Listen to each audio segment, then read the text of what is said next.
Hello friends, welcome back to my channel.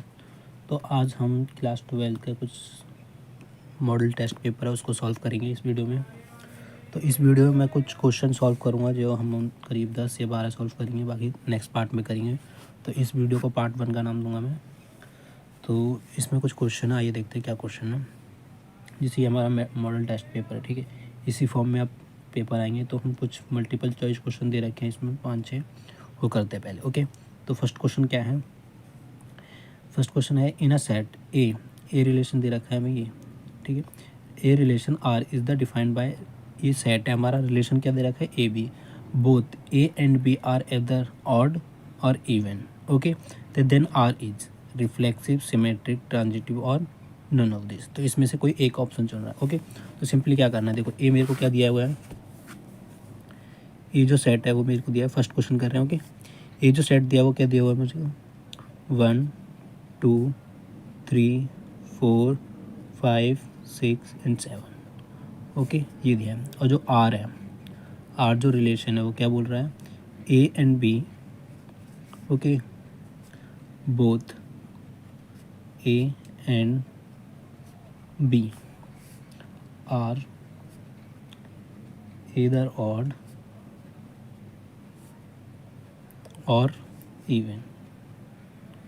Okay, then are is, तो हमें बताना है आर जो है वो क्या होगा, सिंपल। ओके, तो देखो यहाँ अगर मैं रिफ्लेक्सिव की बात करूँ, ओके, तो रिफ्लेक्सिव में क्या होता है मेरा? ए बिलोंग्स टू आर होना चाहिए।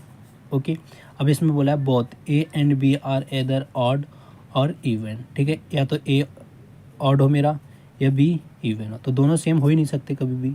ओके, एक ए मेरा एदर ऑड हो, ये दोनों इवन हो।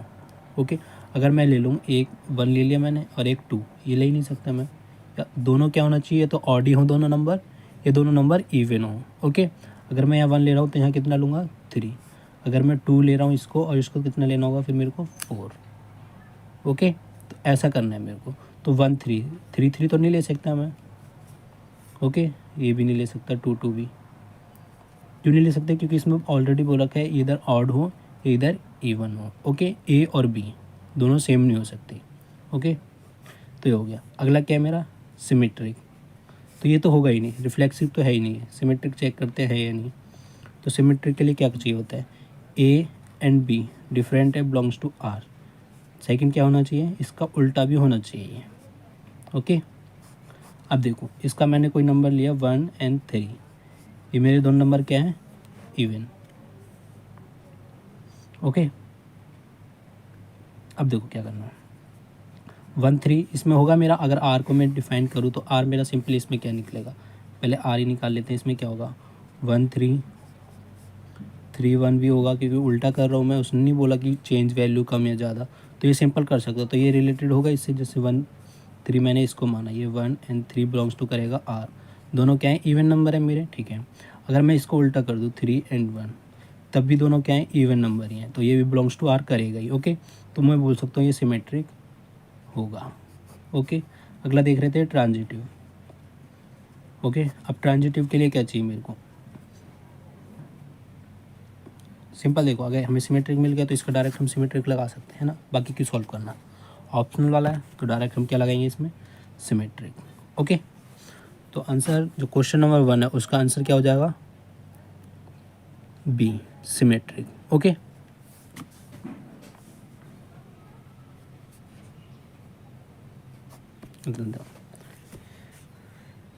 ओके, सेकंड जो क्वेश्चन है वो क्या है हमारा? Sine pi upon 3 plus sine inverse 1/2 is equal to, तो इसकी वैल्यू फाइंड आउट करनी है हमें। ओके, तो देखो क्या करना है। सेकंड जो क्वेश्चन है वो क्या है? Sign pi upon 3 plus sine inverse 1/2, मुझे इसकी वैल्यू फाइंड आउट करनी है। इक्वल टू बताना है किसका आएगा। ओके, 4 ऑप्शन दे रखे हैं, चारों में से चेक करेंगे। तो पहले हम इसको सॉल्व करते हैं, देखो क्या आएगा। साइन पाई/3, okay, plus sine inverse, sine की वैल्यू 1/2 कब होती है? ओके, देखो कब होती है। साइन 0 कितना होता है मेरा? देखो जी, साइन की वैल्यू है 0 30 45, ऐसे चेक करते हैं 60 और ये 90। 90 पर 1 होता है, 0 पर 0 होता है, इस पे 1/2, इस पे 1/√2 और इस पे √3/2। ओके, तो 30 पे क्या होता है इतना 1/2। तो यानी कि 30 को अगर मैं पाई के फॉर्म में लिखूँ कितना आएगा π/6।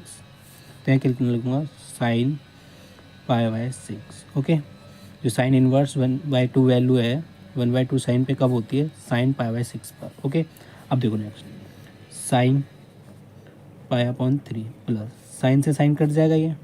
ओके, ऐसे काट नहीं बट डायरेक्ट हम लिख देते हैं, मैंने इसमें किया तो आप मत करना। इसमें क्या लिखेंगे हम π/6 एज इट इज़, या काट के मत दिखाना। ओके, अब देखो साइन, इसका एलसीएम लूँगा अंदर कितना आएगा मेरा 6 का इससे करूँगा 2π एंड प्लस का पाई, सिंपल। नेक्स्ट क्या करना है साइन 2π प्लस पाई कितना हो गया 3π अपॉन में 6, 3 1 3, 3 2 6, तो कितना है मेरा सिंपल साइन π/2। π/2 कितना होता है 90 और साइन 90 कितना होता है मेरा 1। ओके, तो इसकी वैल्यू डायरेक्ट कितनी आ जाएगी 1। देखते हैं ऑप्शन में 1 है कहीं पर ए, तो इसका कौन सा हो जाएगा हमारा ए। ओके, तो आंसर इज ए, सिंपल है। नेक्स्ट क्या करना है हमें, two matrix A and B of the same order are said to be equal if. देखो दो मैट्रिक्स इक्वल कब होते हैं, देखो अगर मैं क्वेश्चन नंबर 3 करते हैं। ओके, मैं बोल रहा हूँ एक मैट्रिक्स है मेरी 1 2 3 4। ओके, ये ए मैट्रिक्स है, कोई मैं बी मैट्रिक्स ले रहा हूँ 1 2 3 4। ओके, अब देखो 1 एलिमेंट इनके दोनों के सेम है। जब एलिमेंट हर एक एलिमेंट सेम होता है तो मैट्रिक्स क्या होती हैं इक्वल। ओके, ये कौन सा एलिमेंट है A11, तो ये कौन सा है A1। अगर मैं बात करूँ A11 दोनों सेम है, ये भी 1 है ये भी 1। इसमें बात करूँ A12 और इसका A12, तो ये भी दोनों सेम है। ठीक है, फर्स्ट रो का सेकंड कॉलम का जो एलिमेंट है 2, इसमें भी 2 है और इसमें भी 2 है, तो ये इक्वल है। यानी कि मैं बोल सकता हूँ इनके एलिमेंट इक्वल होने चाहिए। तो इसमें क्या हो जाएगा AIJ 0 नहीं, BIJ 0 होना चाहिए नहीं, AIJ BIJ, यानी कि ये A है और ये B को रिप्रेजेंट कर रहा है सेक्टिवन को, तो ये क्या होगा हमारा आंसर। ओके, ये नहीं होगा क्योंकि इधर लेके जाएंगे तो माइनस का नहीं होना चाहिए, हमें क्या होनी चाहिए दोनों एलिमेंट इक्वल होने चाहिए। ओके, तो सिंपल आंसर क्या हो जाएगा इसका सी। तो answer is C question number 3 का। ओके, नेक्स्ट बढ़ते हैं क्वेश्चन नंबर 4 की तरफ। तो देखो लेट ए इतना दे रखा है, ये मैट्रिक्स है हमारी, एंड बी मैट्रिक्स इतना दे रखा है, सिंपल। ओके, तो क्या करना है देन ए डिटर्मिनेंट निकालना है किसका A into B is equal to कितना होगा। ओके, ये क्वेश्चन थोड़ा वैसे आइए दूसरे पेज पर करते हैं इसको। तो ये पेपर में आ सकते हैं क्वेश्चन, तो आप लोग ज़रूर इनको ट्राई करना, सॉल्व करना, और अगर कहीं पे भी डाउट लगता है तो कमेंट बॉक्स में ज़रूर बताएं। तो देखो क्या बोल रखा है, जो 4th क्वेश्चन है उसमें ए जो दे रखा है मुझे कितना दिया हुआ है 250 10 2। ओके, जो बी मैट्रिक्स है वो क्या है मेरी 50 40 2 एंड 3। ओके, ये मेरे को दो मैट्रिक्स दे रखी है, फाइंड आउट क्या करना है ए इंटू बी और इसका डिटर्मिनेंट है, सॉरी। ओके, तो ये मेरे को फाइंड आउट करना है। तो उससे पहले मेरे को क्या निकालना है ए इंटू बी। तो ए इंटू बी कैसे निकालूंगा, ए की वैल्यू यहाँ 200 550 10 2। Okay, into matrix B. Okay, simple multiply करेंगे, मल्टीप्लाई करना तो आता ही होगा, सिंपल क्या करना है इसकी मल्टीप्लाई इससे और इसकी मल्टीप्लाई इससे और दोनों को क्या कर देंगे ऐड। देखो हमें जाना होता है ये एंड देन ये। ओके, ऐसे जाके ऐसे आना होता है। ओके, तो क्या करना है 200 का 50 से, तो 200 इंटू 50। ओके, ये हो गया प्लस 50 इंटू 2 ये तो 50 इंटू 2। अब देखो नेक्स्ट के लिए आएगा ये, अब इसका इसके साथ में 200 into 40 plus 50 into 3 50 into 3 same इसके लिए। अब देखो इसके लिए ना तुम यहाँ से स्टार्ट मत करना, हमेशा आना की तरफ है ऊपर से नीचे की तरफ। ओके, तो 10 इंटू 50, ये हम बोल सकते हैं 50 इंटू 10। ओके, कुछ भी बोल सकते हैं, प्लस 2 इंटू 2 सेम आएगा 10 इंटू 40 एंड 2 इंटू 3 प्लस का 2 इंटू 3। बस इसको सॉल्व करना, ये मैट्रिक्स हमें क्या मिल जाएगी, ए इंटू बी। तो ए इंटू बी कितना है मेरे पास, 1000, 1000 2 इंटू 10 और ये 3 जीरो, तो ये आ जाएगा सिंपल 10,000 प्लस 5 इंटू 10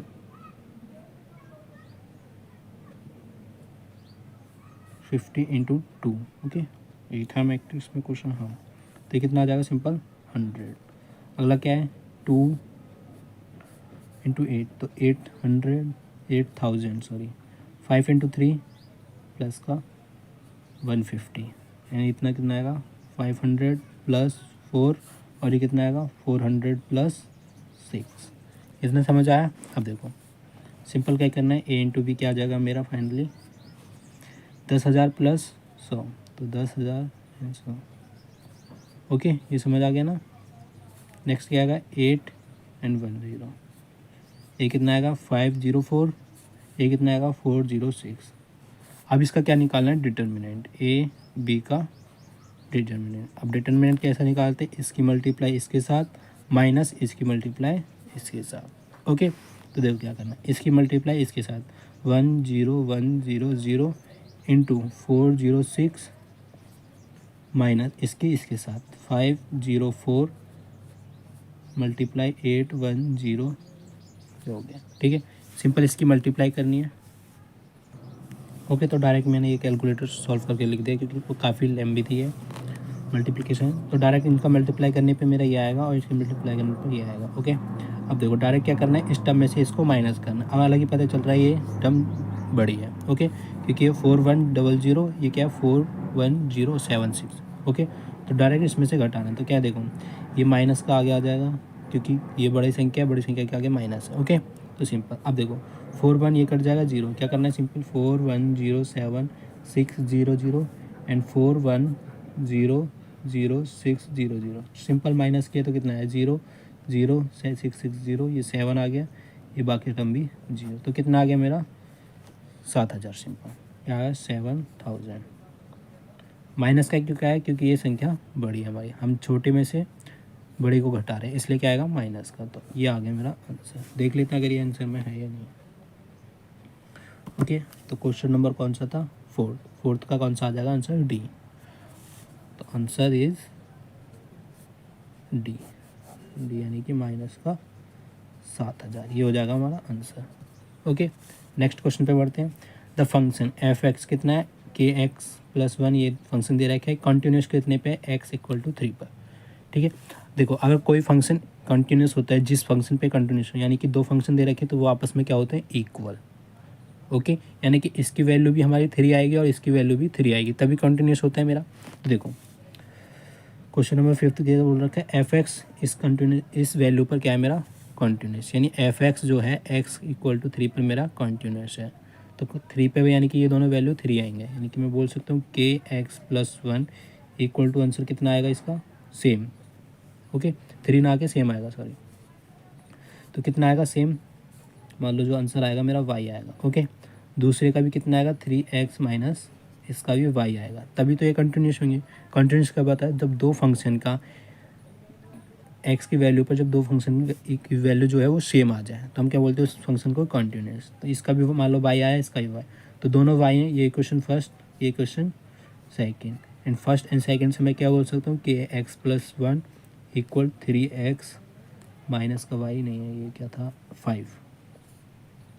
ओके, तो ये दोनों क्या हो गए इक्वल फ्रॉम 1 एंड 2।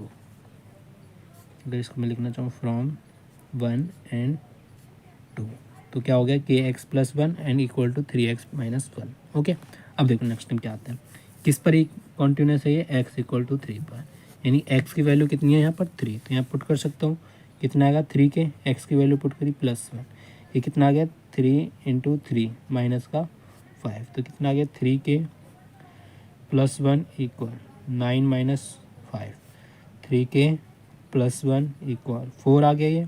अब 1 को इधर लेके जाना, तो 3 के इक्वल 4 माइनस 1, तो k कितना आ गया मेरा 3, k इक्वल आया मेरा 3/3 यानी कि 1। तो k की जो वैल्यू मेरी कितनी आ गई 1। देख लेते हैं इसमें 1 दे रखा है, दिया हुआ है क्या है c। तो क्वेश्चन नंबर 5 का आंसर सिंपली क्या हो जाएगा हमारा c। ओके, बढ़ते हैं अगले क्वेश्चन की तरफ। 6th क्वेश्चन क्या दे रखा है, इंटीग्रेट करना है किसको, 1 माइनस साइन एक्स अपॉन में कॉस स्क्वायर एक्स। ईजी है, क्या करना है देखो,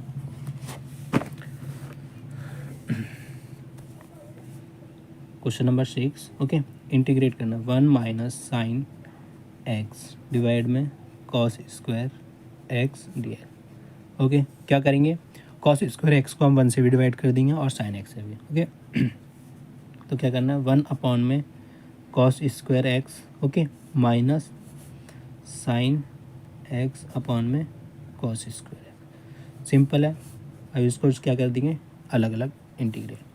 तो देखो क्या करना है, 1 कॉस ऊपर, इसको पहले एक बार लिख लेते हैं अलग, इसका इंटीग्रेशन अलग, माइनस साइन एक्स अपॉन में कॉस स्क्वायर एक्स, इसका इंटीग्रेशन अलग। ओके, अब देखो ये 1 अपॉन कॉस से ऊपर जाके क्या हो जाएगा, cos sec square. 1 upon cos किसके बराबर होता है, सेक, और इसका स्क्वायर है तो इसका भी स्क्वायर, सिंपल, इसका डी एक्स माइनस। अब देखो साइन अपॉन में कॉस स्क्वायर है। ओके, तो अगर मैं लिखूँ यहाँ साइन अपॉन में कॉस, एक कॉस मिलकर क्या बना जाएगा मेरा 10x, और एक कॉस बचेगा कि कोई स्क्वायर है ना, इसको क्या लिख सकते हैं, सिंपल साइन एक्स अपॉन में cos x into cos x.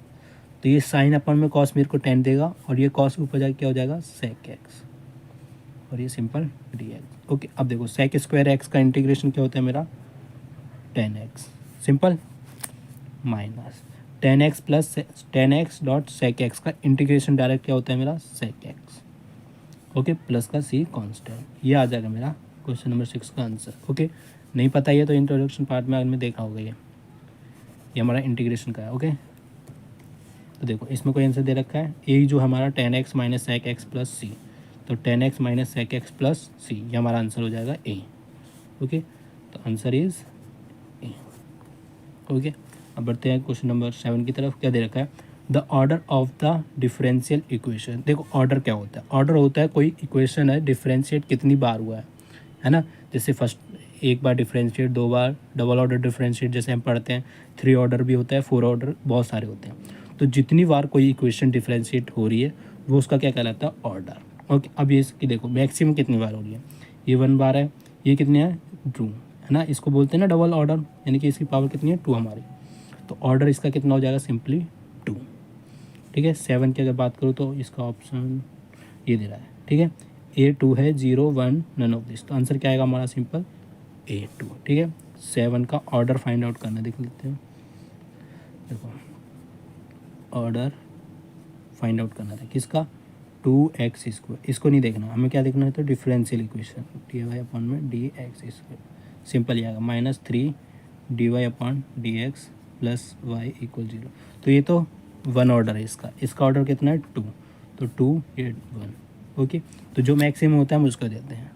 Okay, अब जैसे इक्वेशन होती थी 9th या 10th क्लास में, x cube plus x square plus 2x plus 3 equal 0, ऐसी इक्वेशन होती थी, तो जिसकी ज़्यादा पावर होती थी वो उतना ही ऑर्डर होता था। ऐसी सेम जितना डिफ्रेंशिएट हो रहा है वो उसका ऑर्डर होता है। अब देखते किसके, मैक्सिमम का।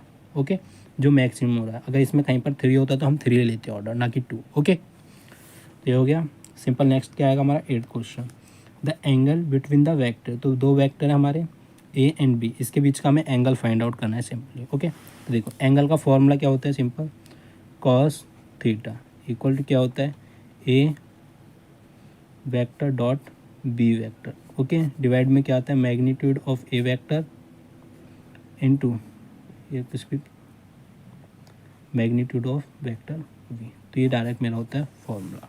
ओके, और इसका भी क्या होता है, डायरेक्ट मैग्नीट्यूड। ओके, तो ये वाला फॉर्मूला लगाना है। ओके, तो आइए चेक करते हैं इसको।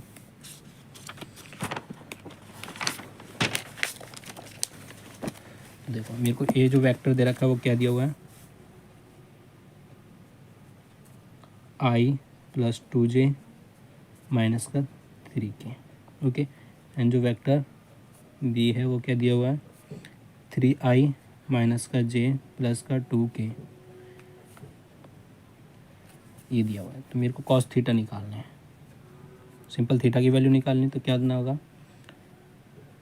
Vector A dot vector B. Okay, divide में क्या है, magnitude of vector A magnitude of vector B और इसका भी पूरे का मैग्नीट्यूड। ये हमारा कॉस थीटा निकालने का फॉर्मूला होता है सिंपल। ओके, और सिंपली क्या करना है, ए डॉट बी निकालना है मेरे को, A dot B dot. Okay, vector A का वेक्टर बी से। अब देखो इसमें क्या करते हैं हम, इसके जो कोफिशिएंट होते हैं आई और जे और के उनको मल्टीप्लाई करते हैं आपस में। ओके, वो हमारा होता है ए डॉट बी। तो क्या होता है सिंपल, देखो क्या करना है, इसकी मल्टीप्लिकेशन इससे करनी है, यानी आई इंटू 3j। ओके, फिर डॉट में लिखना है यहाँ पर, ये सिंपल मल्टीप्लाई मत लिखना, dot plus 2j dot minus का j प्लस माइनस का 3k डॉट 2k। ओके, अब देखो सेम वाले क्या हो जाते हैं इसमें 1। ओके, और जो डिफरेंट होते हैं वो 0। तो इसका डायरेक्ट क्या आएगा 3 और i इंटू आई क्या हो जाएगा 1, माइनस का होगा 2 और ये कितना आ जाएगा माइनस का 6। सिंपल समझे ना कि i का i से करा हमारा 1 आ गया, और 1 का 3 से करेंगे 3, ऐसे 2 का -1 से करेंगे -2, j का j से करेंगे 1। ओके, सिंपल k का k से किया तो 1 आ गया, -3 का 2 से किया तो 6 आ गया। ये हो गया हमारा प्रोडक्ट। तो क्या आ गया 3 -2 -6। ओके, क्या करना है, 3 में से -2 गया, कितना बचा हमारा 1, और 1 में से -6 गया माइनस का 5। ओके, तो ए डॉट बी मेरा कितना आ गया माइनस का 5। तो simple A dot B equal minus का 5। ओके, ये आ गया मेरा। नेक्स्ट क्या करना है हमें,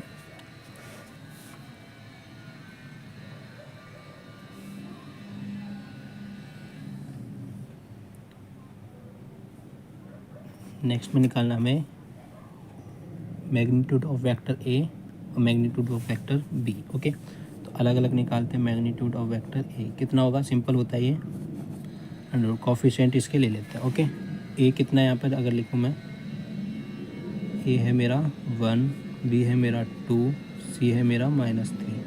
ठीक है, तो इसमें फॉर्मूला क्या होता है, A square plus B square plus C square.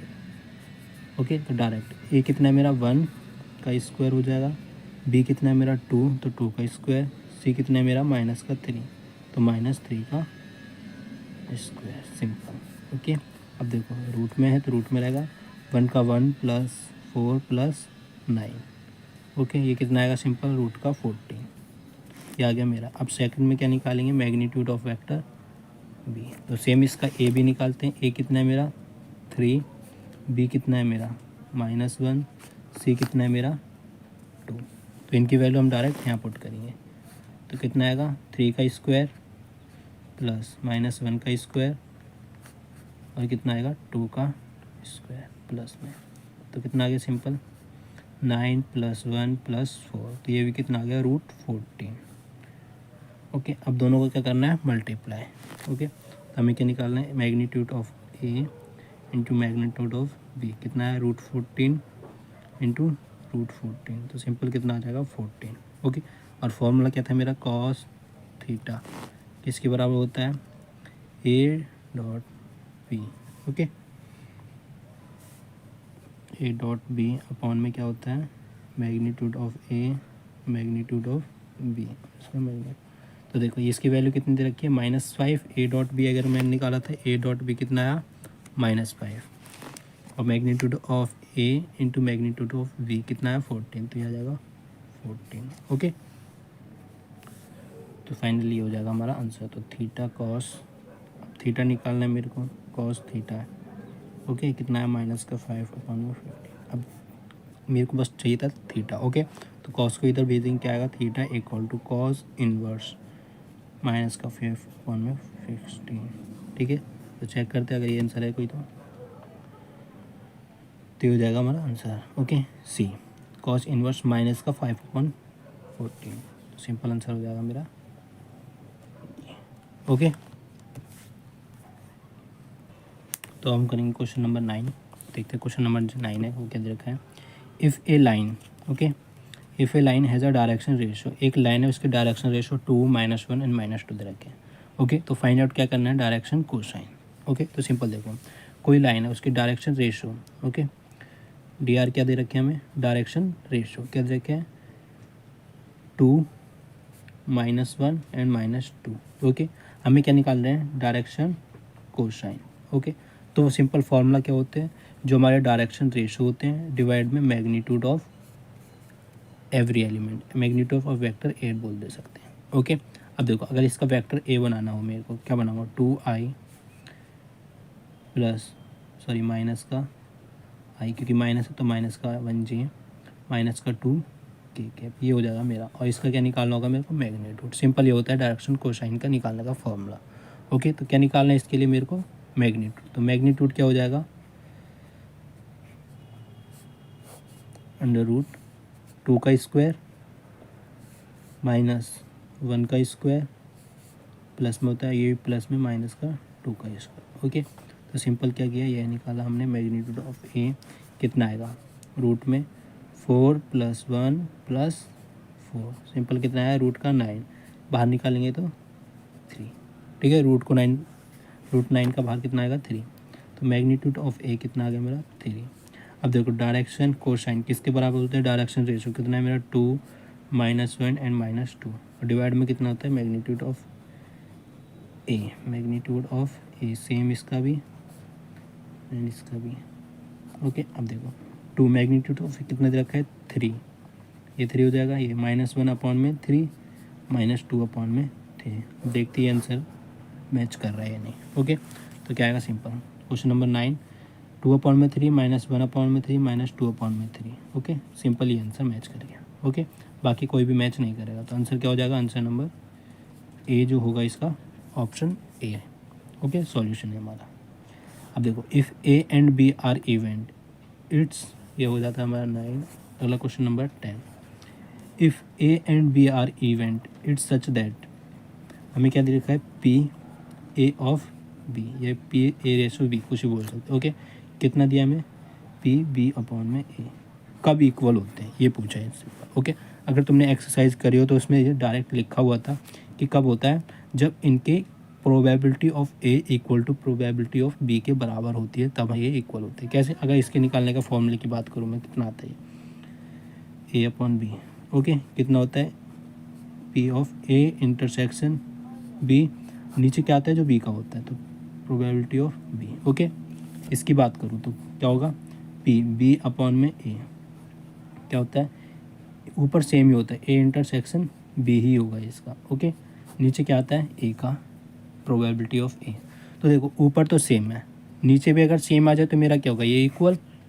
Okay, अगर ऊपर का आंसर मेरा 5 है, यहाँ पे भी 5 है, नीचे 3 आ रहा है, यहाँ पे 2 आ रहा है, तो डिफरेंट हो जाएगा। अगर यहाँ पे 3 आ रहा है तो यहाँ पर भी 3, यानी कि मैं बोल सकता हूँ PA और PAB क्या होना चाहिए, इक्वल, तब इसका ये सेटिस्फाई करेगा।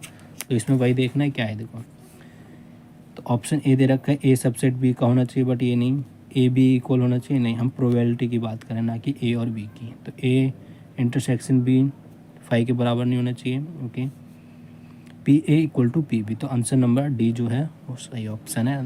Okay, option D is right. Okay, तो आज हम क्वेश्चन नंबर 10 तक हो गया, ये करेंगे हम नेक्स्ट वीडियो में। तो इस वीडियो को इतना ही देखते हैं, और ये सारे क्वेश्चन ट्राई कर लेना, क्योंकि इसी के बेस पे हमारे क्वेश्चन आएंगे। चेंज हो सकता है, बस कॉन्सेप्ट यही रहेगा। ओके, दोस्तों को भी शेयर करें ये वीडियो, और कहीं पर भी डाउट लगता है, कोई स्किप कर गया हूँ मैं, तो कमेंट बॉक्स में ज़रूर बताएं। ओके, अगर कोई और मॉडल टेस्ट पेपर है आपके पास तो मेरे को ज़रूर बताएं, कमेंट बॉक्स में लिख के मैं सॉल्व करूँगा। ओके, तो मिलते हैं नेक्स्ट वीडियो में, तब तक के लिए बाय बाय।